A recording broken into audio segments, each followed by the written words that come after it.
أعوذ بالله من الشيطان الرجيم.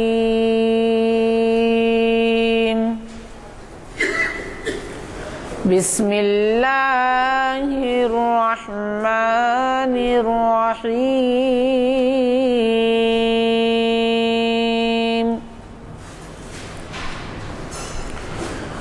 ويل لكل همزة لمزة الذي جمع مالا وعدده يحسب أن ماله أخلده كلا لينبذن في الحطمة وما أدراك ما الحطمة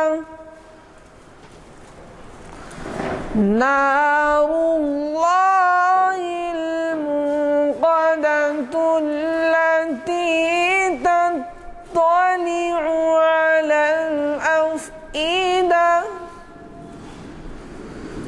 إنها عليهم مؤصدة في عمد ممددة. صدق الله العظيم.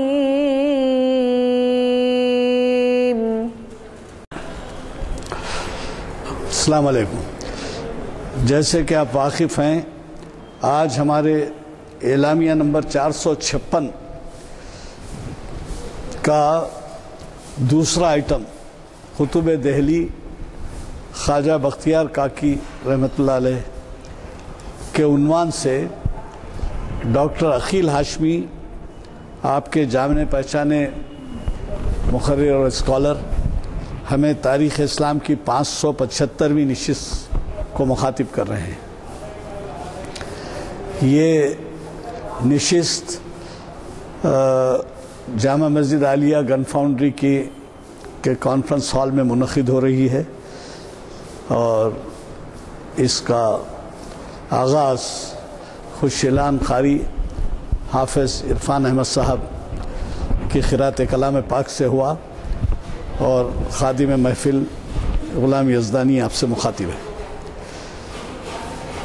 حضرات، یہ بات ڈھکی چھپی نہیں ہے کہ ہمارے نوجوان بزرگان دین سے بہت کم واقفیت رکھتے ہیں، اور جب ہم ایسے محافل کا اہتمام کرتے ہیں تو اولیاء اور ان کے سرپرستوں کی ذمہ داری ہوتی ہے کہ ان کو ترغیب دیں کہ وہ ایسی محافل میں شرکت کریں اور اس سے استفادہ کریں. اگر یہ نہ کریں آپ تو یقین مانیے کہ ان کے پاس ٹی وی کے لیے اور کھیل کود کے لیے تمام چیزوں کے لیے تو وقت ہے، لیکن مطالعے کے لیے وقت نہیں ہے. اور پچھلے دور کی بات ہے کہ جب کہ مطالعے کی طرف زیادہ دھیان دیا جاتا تھا اور بچوں کو جو ہے اس کی ترغیب دی جاتی تھی کہ وہ بزرگان دین کے حالات سے واقفیت حاصل کریں اور اس سے استفادہ کریں.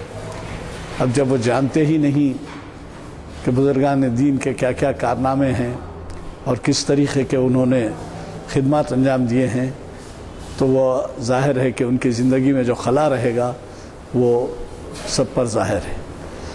سب جانتے ہیں کہ اس خلا گھروں کے اندر کبھی پوچھ لیا کیجئے کبھی، تو آپ کو اندازہ ہوگا کہ وہ بزرگان دین کے بارے میں کیا معلومات رکھتے ہیں. تو میں ہمارے آج کے مقرر ڈاکٹر عقیل ہاشمی صاحب سے گزارش کروں گا کہ انہوں نے ہی یہ عنوان ہمیں دیا ہے اور اس عنوان سے وہ ہمیں مخاطب فرمائیں. اعوذ باللہ من الشیطان الرجیم. بسم اللہ الرحمن الرحیم. قال اللہ تعالی فی کلام المجید والفرقان الحمید. الا ان اولیاء اللہ لا خوف علیہم ولا هم یحزنون صدق اللہ مولانا العظیم وفی مقام آخر ان اللہ وملائکتہ یصلون علی النبی یا ایھا الذین آمنوا صلوا علیہ وسلموا تسلیما اللہم صل علی سیدنا مولانا محمد وعلی آلہ وسلم۔ بزرگوں، دوستوں، تاریخ اسلام کی اس نشست میں جیسا کہ عنوان دیا گیا کہ حضرت قطب دلی خواجہ قطب الدین بختیار کاکی رحمۃ اللہ علیہ آپ کی شخصیت اور آپ کی زندگی کے کچھ واقعات سے متعلق کچھ اہم باتوں کی طرف آپ کی توجہ مبذول کرواؤں گا۔ دراصل بات یہ ہے، جیسا کہ ابھی قرآن کی جس آیت کو میں نے تلاوت کی اس میں صاف لفظوں میں کہا گیا ہے کہ الا ان اولیاء اللہ لا خوف علیہم ولا هم یحزنون، کہ بے شک اللہ کے دوست وہ دوست ہیں جن کو کسی طرح کا خوف ہوگا، نہ غم ہوگا اور نہ وہ رنجیدہ ہوں گے۔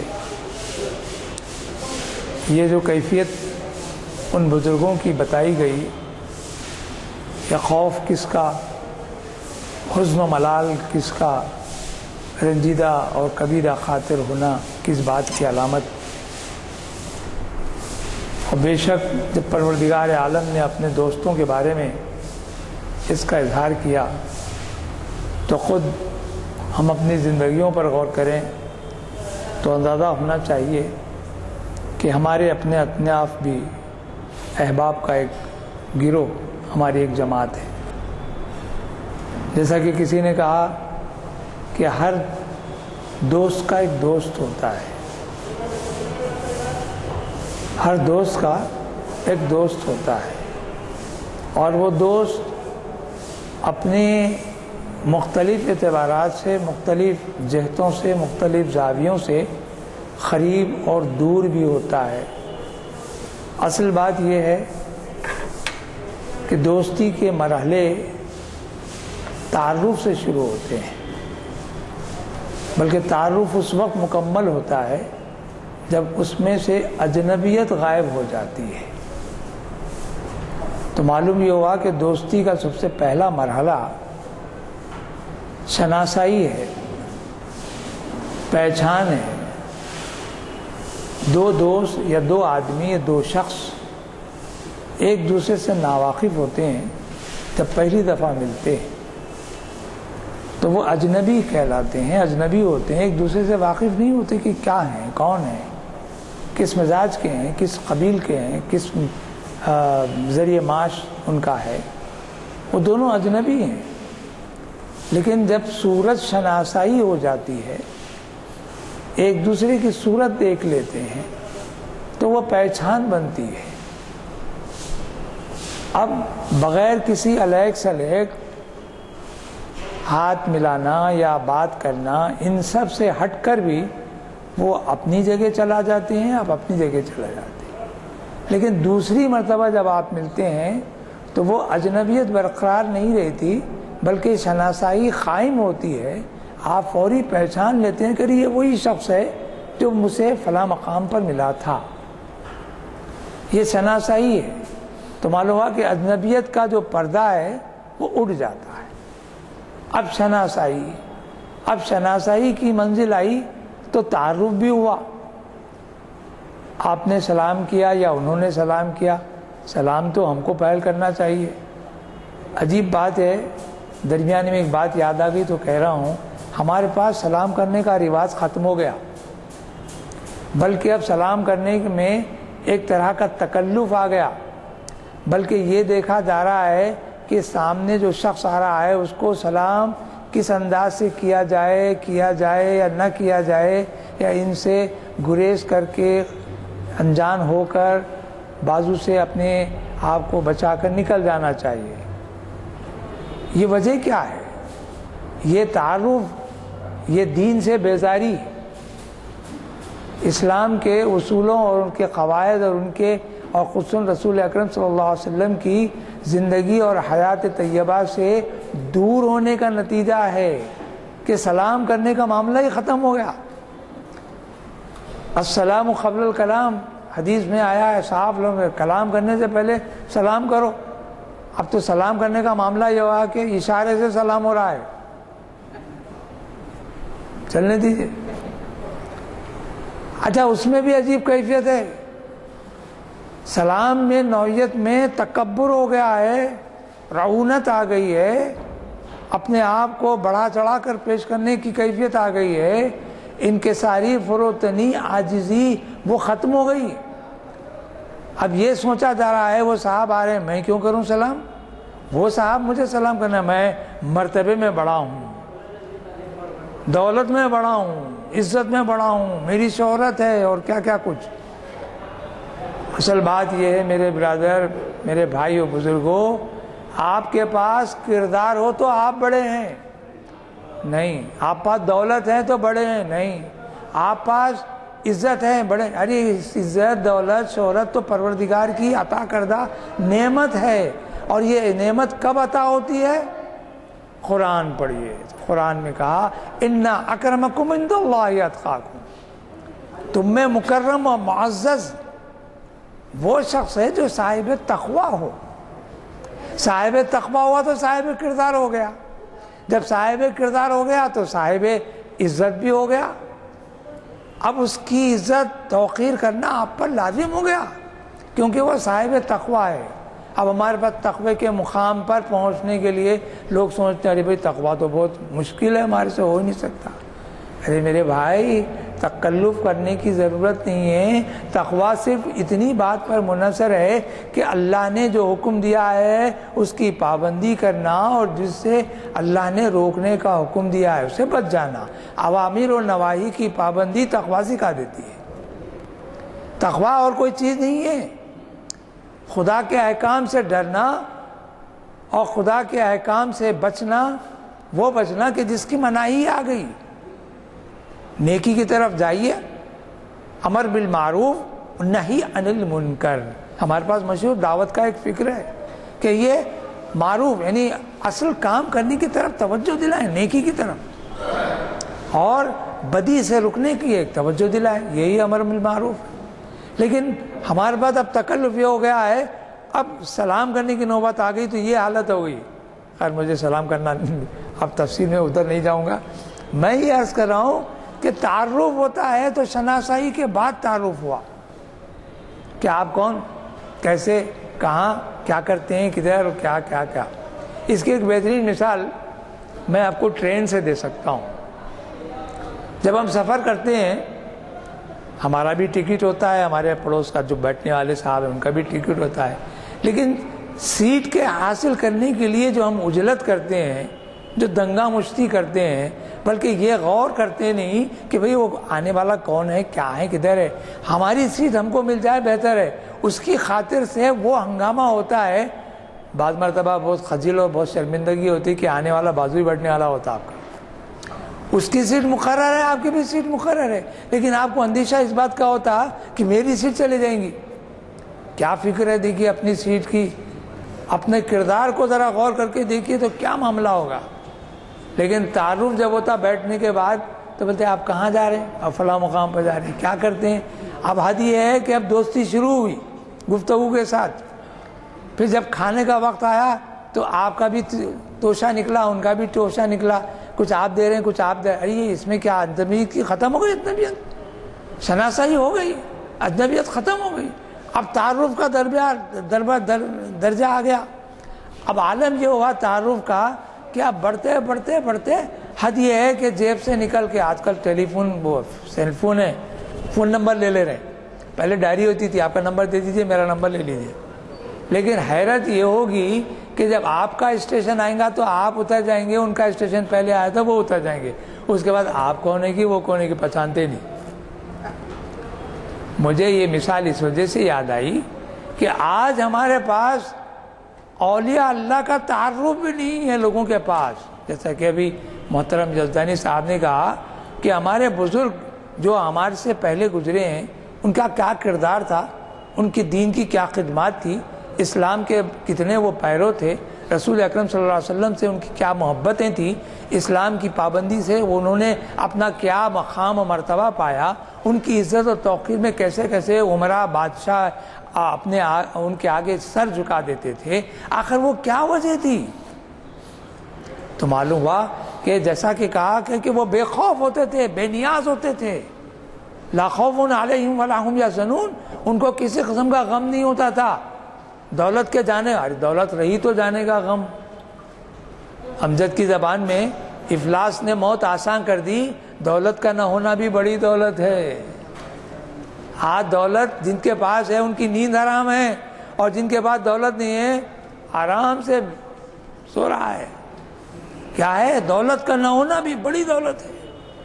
تو سوال صرف ہمارے پاس اولیاء اللہ کی قربت کا ہے، اولیاء اللہ سے قریب کیسے ہوں گے؟ تو معلوم ہوا کہ ان سے آپ تعارف تو حاصل کیجئے، ان سے شناسائی تو حاصل کیجئے، ان سے آپ تکلم کیجئے، بات کیجئے، ان کی صحبت میں رہیے۔ ایک ساعت صحبت با اولیاء بہتر اس 100 سالہ طاعت بیریا۔ حضرت سعدی علیہ الرحمٰن نے فرمایا کہ یاد رکھیے کہ ایک ثانیہ، ایک سیکنڈ اگر کسی اور ولی کی صحبت میں آپ بیٹھ جائیں تو وہ بہتر ہے 100 سال کی ایسی عبادت جس میں ریاکاری نہ ہو۔ ریاکاری کے معنی دکھاوا۔ اب ہم نماز پڑھ رہے ہیں، اچانک ہمارے سامنے سے ایک صاحب گزر گئے جو میری پہچان کے تھے، ارے یہ صاحب آ گئے، فوری میرے دماغ میں آ گیا اب یہ میرے کو نمازی سمجھنا یہ صاحب۔ اب میری نماز بھی طویل ہو گئی، سجدے بھی طویل، رکوع بھی طویل، یہ دکھاوا ہے، ریاکاری ہے، اس سے بچنے کی ضرورت ہے۔ ان تعبد اللہ کأنک تراہ، کہا گیا کہ جب تم خدا کی عبادت کرو تو ایسے کرو کہ جیسے وہ تم کو دیکھ رہا ہے۔ ارے اس کو دیکھ، ارے اس کی قوت ہی نہیں ہے، اس کو دیکھنے کی قوت ہی نہیں ہے، تو یہ تو سمجھو کہ وہ تو تمہیں دیکھ ہی رہا ہے۔ کیا یہ جذبہ ہے آپ کی عبادت میں؟ ایک بزرگ کا قول ہے کہ جب تم نماز میں کھڑے رہو تو یہ سمجھ کے کھڑے رہو کہ یہ تمہاری زندگی کی آخری نماز ہے، اس کے بعد تم کو تمہارا سر قلم کر دیا جائے گا، تم کو موت کے گھاٹ اتار دیا جائے گا، تمہاری موت واقع ہو جائے گی، اس کے بعد تم کو سانس لینے کی بھی مہلت نہیں ملے گی، یہ آخری نماز ہے۔ ہر نماز میں یہ استحضار رہنا چاہیے کہ میری یہ آخری نماز ہے۔ اللہ ہم کو ایسی نمازی بنا دے۔ سوال ہمارے پاس یہی ہے۔ تو یہ بزرگوں کا بڑا عجیب و غریب معاملہ ہے، اولیاء اللہ کا جو معاملہ ہے۔ ولی کہتے ہیں بھائی دوست کو، ابھی میں نے جیسا کہا کہ دوست کا بھی دوست ہوتا ہے۔ مجھے بتائیے جتنے حضرات بیٹھے ہوئے ہیں یہاں، کیا ان کا کوئی دوست نہیں ہے؟ بالکل دوست ہے۔ ان سے پوچھئے وہ دوست ہے، کیا ان کا کوئی دوست نہیں ہے؟ تو معلوم ان کا بھی دوست ہے۔ علی هذا القیاس ہر دوست کا ایک دوست ہے، ہر دوست کا ایک دوست ہے۔ اگر کوئی دوست نہیں ہے تو پھر وہ دشمن بھی نہیں ہے اس کا کوئی، یہ بھی یاد رکھیے۔ اور اگر کوئی دوست نہیں ہے تو اللہ تو اس کا دوست ہو۔ یہی دوستی بنانے کے لیے اولیاء اللہ کے کردار کو، اولیاء اللہ کی زندگیوں کو ہم کو دیکھنا چاہیے۔ عنوان کبھی کبھی ایسا آ جاتا ہے ذہن میں، کہنے کو حضرت بختیار کاکی عنوان ضرور ہے۔ ولی اللہ کا معاملہ جب آیا تو ذہن کے گوشے میں ایسے کئی واقعات آتے ہیں کہ جس میں اولیاء کا ذکر کرتے ہوئے ان کی وہ منزل ولایت، جو محبت اور اللہ سے دوستی کی منزل ہے، وہ بتانے کو جی چاہتا ہے، مگر کیا کروں، مجبور ہو جاتا ہوں اپنے عنوان پر گفتگو کرنے کے لیے۔ خیر، درمیان میں کوئی بات آ جائے تو عرض کر دوں گا۔ حضرت بختیار کاکی، دیکھیں ہندوستان جنت نشان، ہم اس کے رہنے والے، بسنے والے، ہمارا وطن ہے۔ ہم اپنے پاسپورٹ میں لکھاتے ہیں انڈین مسلم۔ اگر آپ سعودی کے ہیں تو سعودی لکھاتے، آپ بحرین کے ہیں تو بحرینی لکھاتے، آپ کینیڈین ہیں تو کینیڈین لکھاتے، امریکن ہیں تو امریکن لکھاتے۔ وطن بھی ایک چیز ہے، جس سے محبت کا ایک جذبہ ہوتا ہے انسان کی فکر میں، انسان کے جسم میں، انسان کے دل میں، اس کے حواس پہ، وہ یہ محبت کا جو جذبہ ہے وہ غیر معمولی جذبہ ہے، اور کوئی شخص اس سے بچ نہیں سکا۔ اگر تاریخ اٹھا کے دیکھیں گے تو آپ کو معلوم ہوگا کہ اولیاء کبار، انبیاء السلام بھی اپنے وطنوں سے جب دور ہوئے تو ان کو اپنے وطن کی یاد آئے گی۔ خود رسول اکرم صلی اللہ علیہ وسلم ہجرت کے بعد جب مدینہ شریف تشریف لے جائے اور پھر وہاں سے حجت الوداع کے وقت جب آپ مدینہ کی طرف آ رہے تھے تو وہاں ایک چیمک پوئیاں ہوئی کہ سرکار جو ہے قریش کے لوگوں کو زیادہ مال و متاع دے رہے ہیں اور مدینے والوں کو کم کم دے رہے ہیں۔ تو مدینے والوں کے ذہن میں بات ہے کہ کیا بات ہے، ہم لوگوں نے انصار کی حیثیت سے اسلام کی بڑی خدمت کی اور رسول اکرم صلی اللہ علیہ وسلم جانتے ہیں ہم کو بھی عطا کر دیتے۔ سرکار ظاہر ہے نبی و رسول ہیں، آپ نے محسوس کر لیا، آپ نے فرمایا کیا تم کو یہ پسند ہے کہ مال و متاع کے ساتھ تم لدے پھندے اپنے گھروں کو جاؤ، یا پھر یہ پسند ہے کہ رسول تمہارا رسول تمہارے ساتھ تمہارے وطن گھر کو چلے؟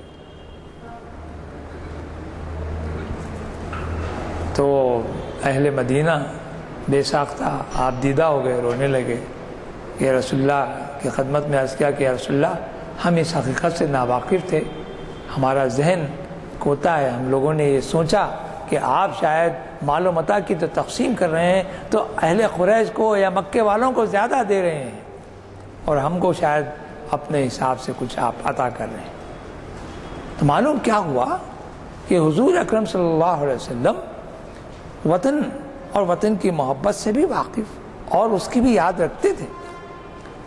تو وطن ہمارا ہندوستان ہے، اس وطن ہندوستان میں جہاں کئی قومیں آئیں پہلے بھی، بعد میں مسلمان بھی آئے، تو مسلمان آتے ہوئے کئی قبیلے آئے۔ سب سے پہلے تو مدراس میں عرب آئے تجارت کی غرض سے، پھر تاریخی اعتبار سے اگر میں غور کروں تو آپ کو بتاؤں تو آپ کو معلوم ہونا چاہیے کہ محمد بن قاسم سندھ پر حملہ آور ہوا اور اس نے وہاں کی جو سورش تھی وہاں کی سرکوبی کیا، وہاں کے حالات کو درست کیا۔ وہ ایک الگ لیکچر تھا میرا محمد بن قاسم کا، اس میں صرف اتنا بتا دوں آپ کو کہ محمد بن قاسم اپنے طور پر نہیں آیا تھا، بلکہ سندھ میں ایک سورش ہوئی تھی، ایک بغاوت ہوئی تھی۔ اصل یہ ہے کہ یہاں کے عرب تاجروں کو سندھ کے راجہ داہر اس کا راجہ تھا، اس کے علاقے کے کچھ ڈاکوؤں نے جو قزاق تھے، بحری قزاق تھے، انہوں نے مسلمانوں کو لوٹ لیا، ان کے جہاز جلا دیے اور فلاں فساد۔ اس زمانے میں بنی امیہ کا سپاہ وزیر اعظم حجاج ابن یوسف جی کوفے میں تھا، اس کو یہ داد اور اس کے لیے مدد کے لیے پکارا گیا، الغیاث یا حجاج، الغیاث یا حجاج۔ تو اس نے کہا کہ کیا ہے؟ تو راجہ داہر کو اس نے لکھا کہ وہ جو قزاق ہیں، بحری قزاق ہیں، ان کو ہمارے حوالے کر دو تاکہ ہم ان کو سزا دیں، تاکہ آئندہ یہ جو بحری قزاقی ہی ہے وہ کم ہو جائے اور مسلمانوں کا ایک اطمینان بحال ہو جائے۔ لیکن اس نے مانا نہیں۔ نتیجہ یہ ہوا کہ حجاج نے پہلے ایک دو سپاہ سالاروں کو بھیجا، لیکن انہوں نے اس کے ساتھ کچھ لڑائی ایسی ہوئی کہ وہ غالب نہیں ہو سکے اور سورش دب نہیں سکی۔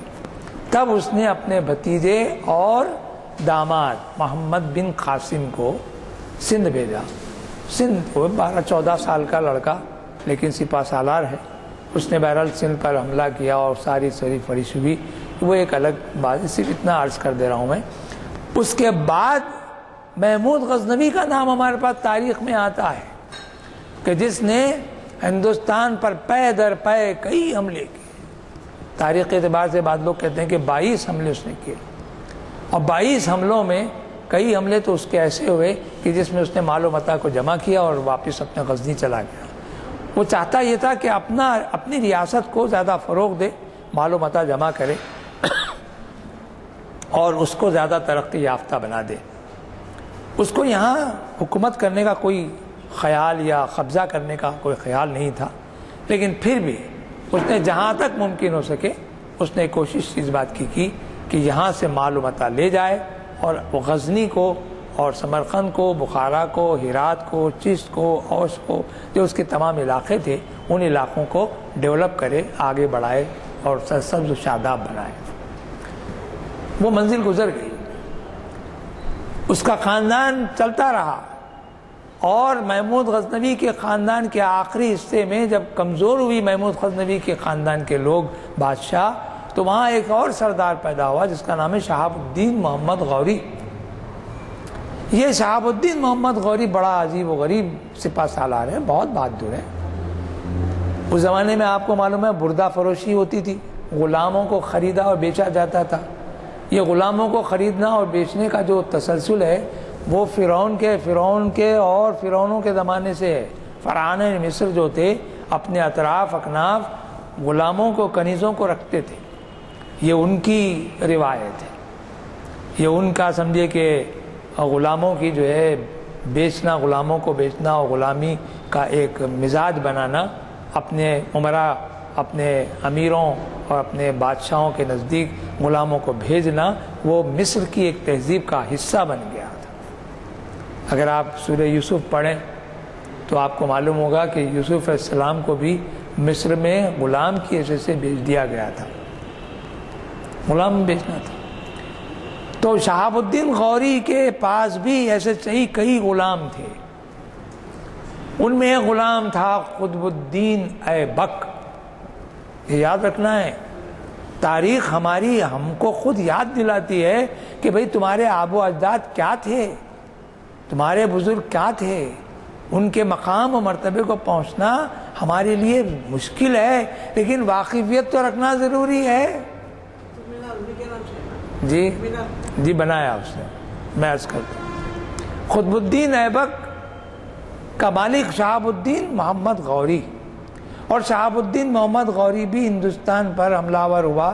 اس نے بھی چاہا کہ کچھ نہ کچھ یہاں سے، ہندوستان سونے کی چڑیا اس وقت سے مشہور ہے، آج بھی سونے کی چڑیا ہے، آج بھی اتنا سونا ہے ماشاءاللہ سے، میں سمجھتا ہوں کہ سارے ہندوستان میں جتنا سونا ہے ساری دنیا میں کبھی نہیں ہوگا۔ ایک خیال ظاہر کیا ہوں میں، ضروری نہیں کہ صحیح ہو، مگر یہ کہ شہاب الدین غوری جب آیا تو اس وقت یہاں پرتھوی راج اجمیر کا بادشاہ ہے، اجمیر کا راجہ ہے، وہ بڑا طاقتور ہے، اور اس سے اس کی سمجھے لڑائی ہوئی، وہ شکست کھاتا رہا، پھر بڑھتا رہا آگے۔ ایک موقع ایسا آیا، ہمارے اولیاء اللہ کی شان یہ دیکھیے کہ فوجیوں میں اسلام کی تبلیغ کا ذریعہ بنتے ہیں تو اولیاء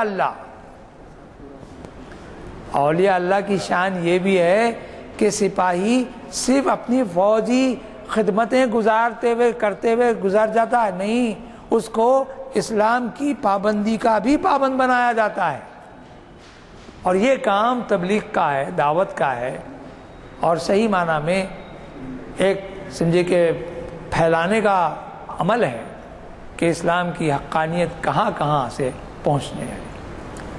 شہاب الدین غوری کے لشکر میں کہا جاتا ہے کہ حضرت خواجہ معین الدین چشتی رحمۃ اللہ علیہ، جن کو خواجہ اجمیری بھی کہتے ہیں، وہ بھی موجود تھے، تبلیغ کے ذریعے سپاہیانہ زندگی گزارتے ہوئے تبلیغ کر رہے ہیں۔ دور کیوں جائیے، آپ کے شہر میں حضرت یوسف شریف الدین صاحب، یہ بھی تو سپاہی ہی تھے، اورنگزیب عالمگیر کی طرف فوج کے۔ سپاہی ہونا ایک سنت بھی تو ہے، مگر یہ ہے کہ سپاہیانہ زندگی گزارنے کے ساتھ ساتھ اسلام کی پابندی کرنا وہ اولین فرض تھا، اور جو اہل علم ہوتے تھے وہ اوروں کو اس طرف رغبت دلاتے تھے، پابند صوم و صلات کرتے تھے، اور یہی ان کے انداز تبلیغ کا ہوتا تھا. تو شہاب الدین غوری اجمیر پر حملہ آور ہوا، اور یہ بھی مشہور ہے کہ حضرت خواجہ معین الدین چشتی رحمۃ اللہ علیہ کی دعاؤں سے اس کو فتح نصیب ہوئی، اور پھر فتح یابی کے بعد حضرت خواجہ اجمیر ہی میں رہ گئے، اپنے تبلیغی کام میں اپنی زندگی گزارے. لیکن آپ کے خلفاء میں یا آپ کے خلیفاؤں میں حضرت قطب الدین بختیار کاکی رحمۃ اللہ علیہ، جو میرا جو عنوان ہے وہ ہے. اصل ملاقات حضرت کی کہاں ہو رہی؟ حضرت بختیار کاکی اوش ایک مقام ہے، جیسے سمرقند، بخارا، ہرات، چشت، اسی طرح اوش تو حضرت بختیار کاکی اوشی بھی کہلاتے ہیں.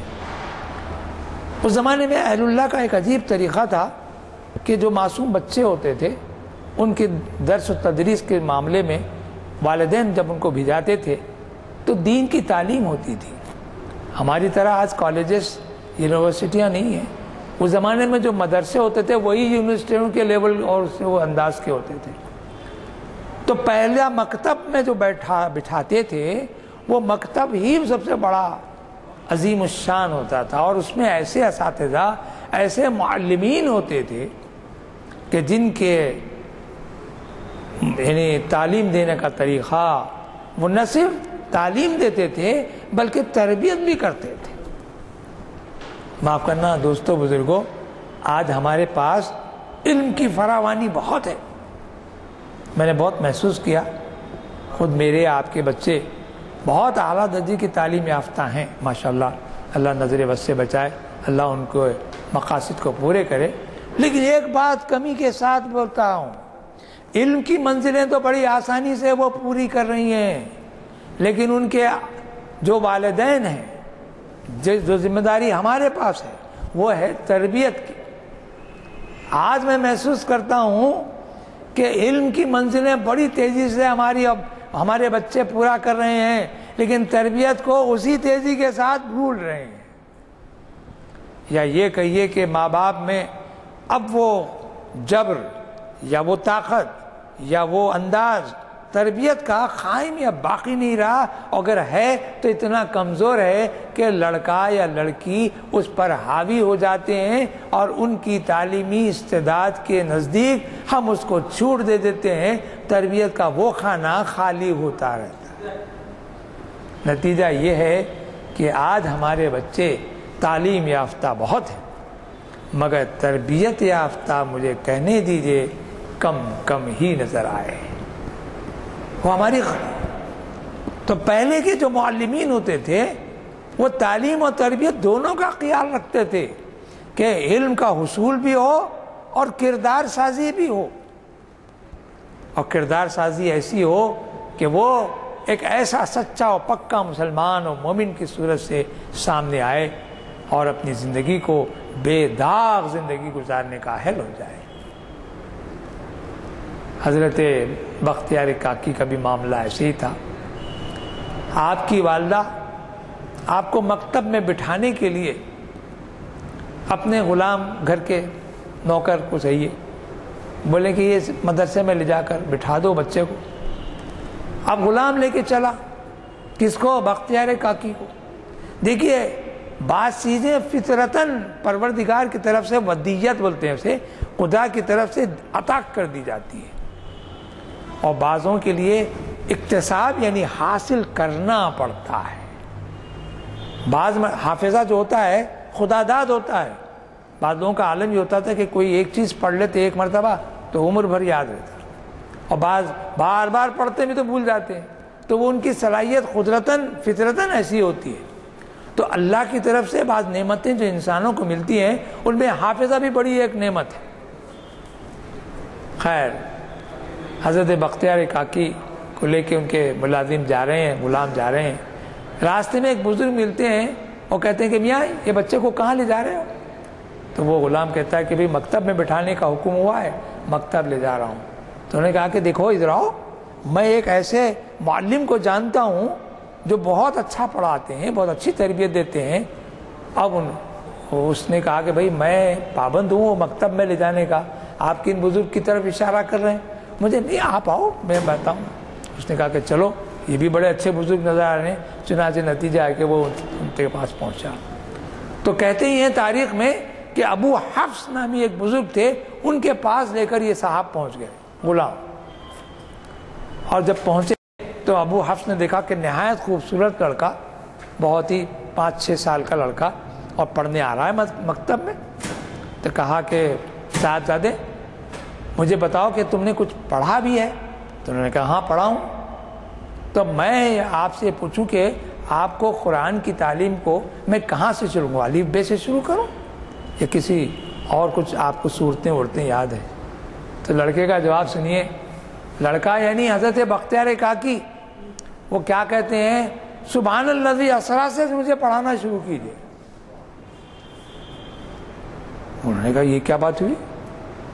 اب حضرت ابو حفص نے محسوس کیا کہ سبحان الذی اسریٰ، ارے یہ تو 15ویں پارہ کا معاملہ ہے، سورہ بنی اسرائیل ہے، اور اس کا آغاز سبحان الذی اسریٰ بعبدہ سے شروع ہوتا ہے، اور یہ لڑکا کہہ رہا ہے کہ میری پڑھائی کا آغاز سبحان الذی اسریٰ سے کیجیے۔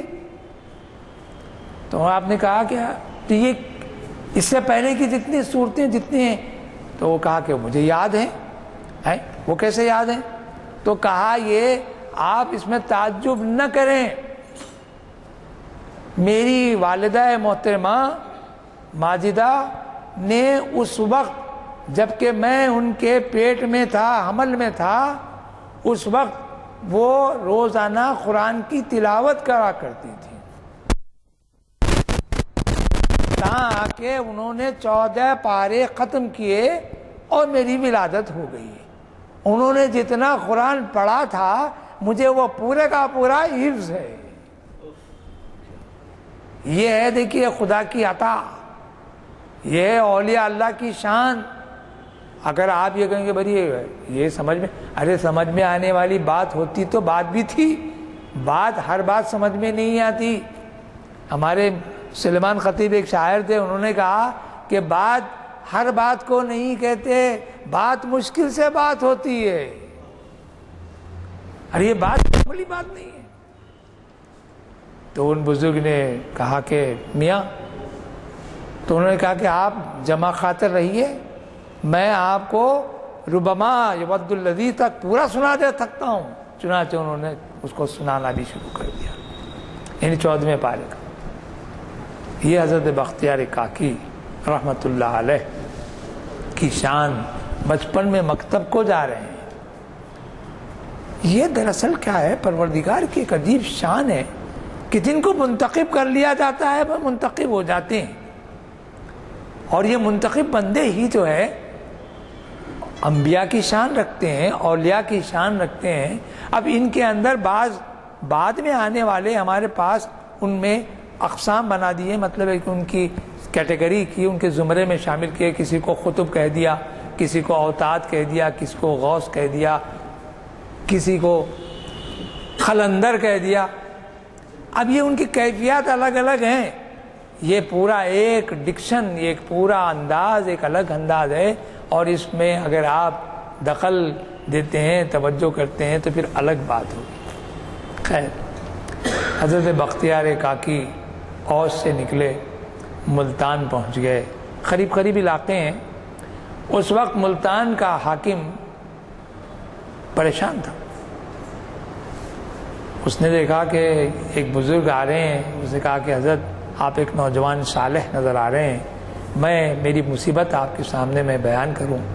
مجھے معلوم ہوا ہے کہ میرے پورے علاقے کو تاتاری لوگوں نے گھیر لیا ہے، اور بڑے خونخوار ہوتے ہیں، ان کے پاس بے دین ہیں، وہ لوگ اسلام سے واقف نہیں ہیں، ان کو رحم اور کرم کا کوئی ان کے اندر جذبہ نہیں ہے، بلکہ تاریخی اعتبار سے اگر میں آپ کو بتاؤں تو یہ لوگ خون پیتے تھے انسان کا۔ جی تاتاری، منگول، چنگیز خان، اس کے بعد اس کا پوتا ہلاکو خان، اس کا بیٹا طلائی خان، اور اس کے بعد کئی ہیں پورے خاندان، اب چلتے جائیے۔ لیکن پروردگار کا کرم بھی دیکھیے، اسی کے خاندان میں بابر بھی پیدا ہوا، اورنگزیب بھی اسی نسل سے۔ کیسے اولیاء اللہ، اللہ کی شان ہے۔ اس کے پاس دیر ہے اندھیر نہیں ہے. مختصراً آپ نے کہا کہ کیا ہے؟ تو بولے آپ نے کہا کہ مجھے فصیل پہ لے چلو، میں دیکھوں کہ آخر تاتاری ہیں کیا. آپ نے دیکھا تو نہایت وحشیانہ انداز میں تمام علاقے کو گھیرے ہوئے ہیں اور چاہتے ہیں کہ کسی وقت بھی ملتان پر حملہ کریں اور وہاں کی پوری رعایا کو تباہ و برباد کر کے بہرحال اپنا خون پی لیں، خون ہر جگہ خون ریزی کریں. تو آپ نے کہا کہ دیکھو ایک تیر لاؤ اور اس لشکر کی طرف، اس مجمع کی طرف پھینکو. اس نے کہا کہ صاحب یہ تو جنگ چھیڑنے کا معاملہ ہو جائے گا، یعنی بجائے یہ کہ وہ لوگ حملہ کریں میں بچانے کے لیے کوشش کروں، آپ کہہ رہے ہیں کہ پہلا تیر میں چلاؤں تو مشکل ہے میرے لیے، وہ لوگ اور شدت کے ساتھ مجھ پر حملہ کریں گے. آپ نے کہا کہ دیکھو میاں تم سے جتنا کہا جا رہا ہے اتنا کرو، باقی تفصیلات پروردگار پر چھوڑ دیں. ہم دعا کریں گے کہ پروردگار اس سے نجات ہم کو ملا لے، لیکن طریقہ کار کا بھی تعین ہونا چاہیے. طریقہ کار کا تعین یہ ہے کہ ایک تیر ایسے پھینکو جو اس کے لشکر کی طرف جائے. بس ایک تیر پھینکا گیا. تاریخ بتا رہی ہے کہ جیسی تیر اس لشکر پر جا کر گرا یا نہ گرا پتہ نہیں، ہر طرف طوفان برد و باران، گرد آلود طوفان شروع ہوا. اس قدر ہوا چلی، اس قدر شدید طوفان اٹھا، باد و باران جیسے گرد و غبار کا طوفان اٹھا. وہ فوج جو لشکر جو تھا تباہی کی طرف آ رہا تھا، ملتان کو تباہ کرنے کے لیے آ رہا تھا، وہ خود پریشان ہو کر بھاگ کھڑا ہوا. نتیجہ یہ ہوا کہ دوسرے دن جب صبح کا عالم ہوا تو اس امیر نے پھر ایک بار ڈرتے ڈرتے اوپر فصیل پر جا کر جو دیکھا تو معلوم ہوا کہ ایک متنفس نہیں ہے وہاں، سب آدمی سب چلے. آپ نے کہا کہ یہ تو آپ کی کرامت ہے. آپ نے کہا کہ دیکھو یہ پروردگار کا حکم ہے، اولیاء اللہ اس کی جناب میں دعا کرتے ہیں، اس سے استعانت چاہتے ہیں، اس کی مدد کا طالب ہوتے ہیں، اور اللہ تعالیٰ کی مدد اور اس کی نصرت میں دیر نہیں ہوتی. دیر ہوگی اندھیر نہیں ہوتی. خیر وہاں سے آپ نکلے. آپ نے کہا کہ میں ملتان میں ٹھہرنے لیے نہیں آیا، بلکہ میں جا رہا ہوں چشت پر، چشت اس مقام پر جہاں ایک بزرگ ہیں جن کا نام حضرت خواجہ اجمیری، جس کو بعد میں کہا گیا ان کا نام ہے خواجہ معین الدین چشت. چشت ایک مقام سے اس وجہ سے چشتی مودود چشتی. حضرت خواجہ معین الدین چشتی رحمۃ اللہ علیہ کے پیر و مرشد کا نام ہے. وہ چشت میں رہتے تھے، ان کا نام تھا مودود چشتی، اسی سے ان کا بھی نام چشتی ہوا. آپ گئے، آپ نے کہا کہ حضرت میں بڑا بےتاب ہوں کہ مجھے کوئی راستہ بتائے جو خدا کی محبت سکھائے اور اس کی یاد میں میرے اوقات کو درست کرے اور میری زندگی کو صحیح راستے صحیح ڈگر پر ڈالے. آپ نے آپ سے بیعت ہوئے. بیعت ہونے کے بعد آپ نے تعلیم کے راستے بتائے. ابھی میں نے جیسا کہا کہ تعلیم کے ساتھ تربیت. اب اس میں تربیت کا عالم یہ دیکھیے، ایک کہا گیا کہ نمازوں کی پابندی ضرور ہو، اور ساتھ ساتھ یہ بھی کہا کہ درود پروردگار کے محبوب حضور اکرم صلی اللہ علیہ وسلم کی جناب میں جس قدر کثرت سے درود بھیجنا چاہیے تم بھیجا کرو. تو آپ نے کہا کہ کچھ مقرر پہلے درود پڑھنے کے لیے تعداد کی ضرورت نہیں ہے. بعض لوگ تعداد سے پڑھتے ہیں، ارے یہ وہ نام ہے جو بے گنتی لینا چاہیے. ٹھیک ہے گنتی سے بھی لیجئے. تو آپ نے کہا کہ چلیے میں آج سے طے کرتا ہوں کہ 1000 مرتبہ رسول اکرم صلی اللہ علیہ وسلم پر درود بھیجا کروں. آپ کو ایک بات اور بھی یاد دلا دوں، درود لکھی آپ نے کہیں پڑھا ہوگا یا کہیں سنا ہوگا. لکھی لاکھ، 1 لاکھ. درود تاج آپ نے پڑھا، بعض لوگ پڑھتے بھی ہیں. اور ہمارے پاس تو نمازوں میں درود ابراہیمی ہے. مختلف قسم کے اوراد میں درود شریف شامل ہے. تو 1 لاکھ مرتبہ درود پڑھنے کا ثواب ہے. 1 لاکھ کب پڑھیں گے ہم؟ تو کہا جاتا ہے کہ محمود غزنوی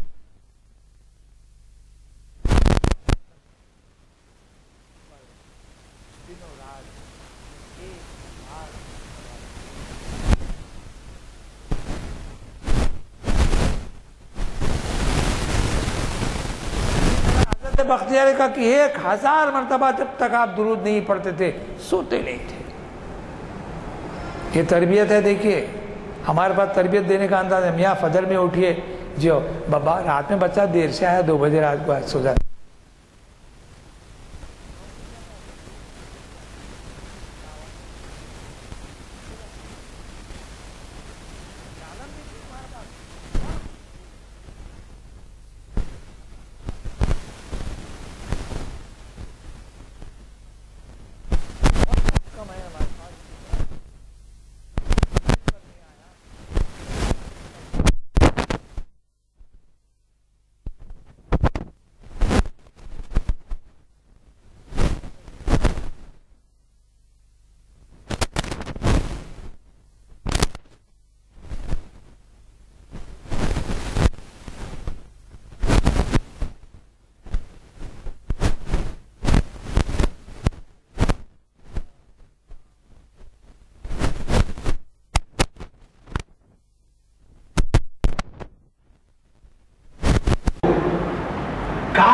دراصل کلچا جسے کہتے ہیں چھوٹی سی نان اس کو کہتے ہیں کاک.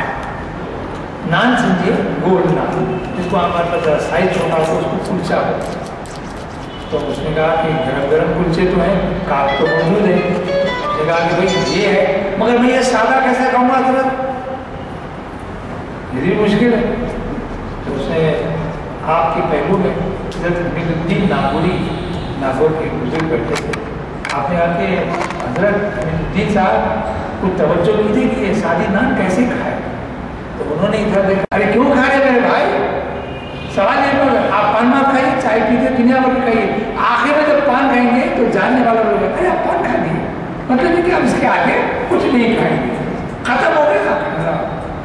نتیجہ یہ ہے کہ حضرت سعید الدین اس دن سے تمولی مشہور ہو گئے.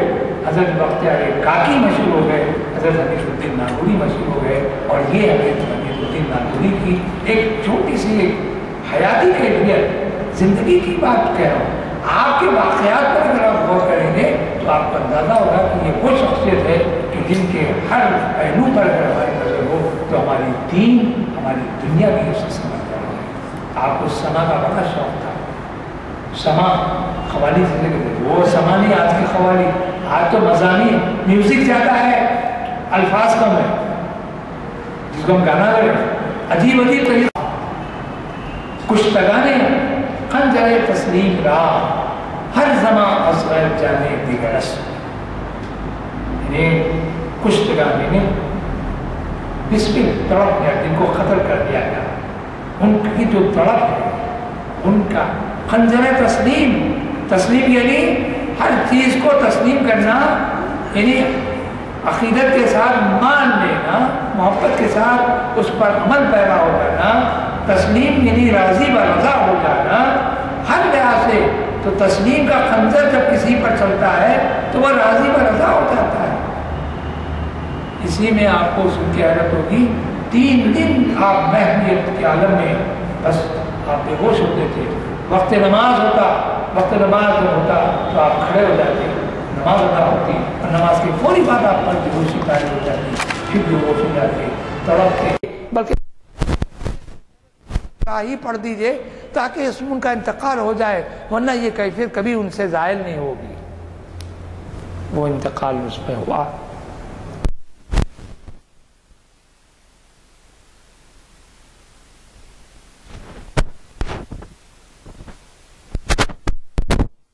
خبر نہیں معلوم یہاں ہے کہیں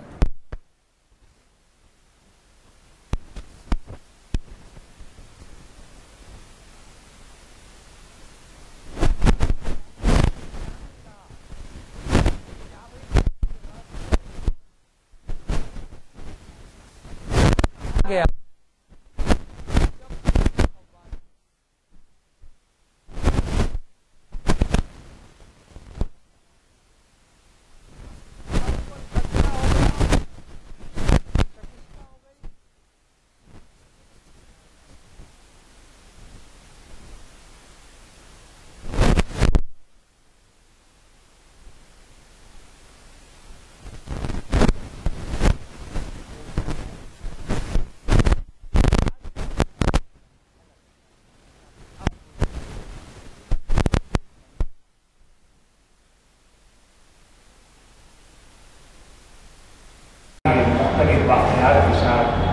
ان کی زندگیوں کے روشن پہلو اور اسلام سے محبتوں جو انداز اور جو خدمت، جو رواداری، جو محبت، جو یکجہتی، جو دینداری انہوں نے عوام الناس میں پہنچا، خواص کو خواص ہی ان سے ان کو استفادے کا موقع دے.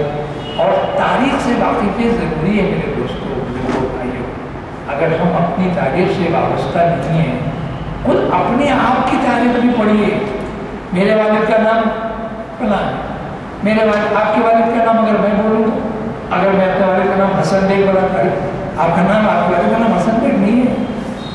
اصل بات یہ ہے کہ ہر شخص کی ایک تاریخ ہے، اور اس تاریخ کو صحیح انداز میں اگر فکر کے ساتھ سوچیں، سمجھیں اور پر عمل پیرا ہوں تو یقیناً ہماری زندگیوں میں انقلاب پیدا ہو سکتا ہے.